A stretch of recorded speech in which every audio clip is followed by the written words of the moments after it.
মই অসম গণ পৰিষদ দলৰ হৈ মাননীয় মুখ্যমন্ত্ৰী ডক্টৰ হিমন্ত বিশ্ব শৰ্মা ডাঙৰীয়াক বহুত বহুত ধন্যবাদ আৰু কৃতজ্ঞতা জনাইছোঁ।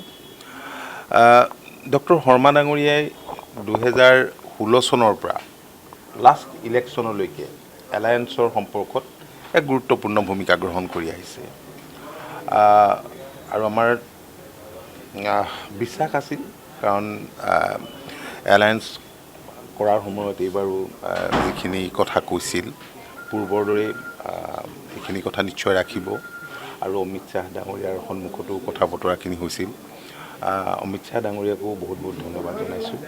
ভাৰতীয় জনতা পাৰ্টীৰ ৰাষ্ট্ৰীয় সভাপতি তেখেতকো বহুত ধন্যবাদ জনাইছোঁ, ৰাজ্যিক নেতৃত্বকো জনাইছোঁ।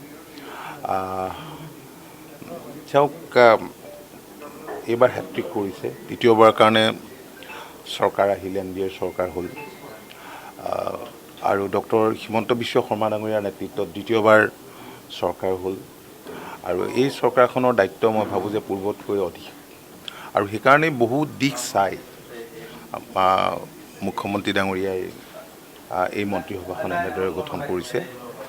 মই অত্যন্ত সুখী কেশৱ মহন্ত ডাঙৰীয়াক এৰি থৈ মই অকলে মন্ত্ৰীসভাত থকাটো মোৰ কাৰণেই এটা স্বাভাৱিকতে অস্বস্তিকৰ হ'ল হয়, কাৰণ আমি যৌথভাৱে দলটোক নেতৃত্ব দিছোঁ আৰু আমাৰ দলৰ প্ৰতিজন কৰ্মীয়ে এতিয়া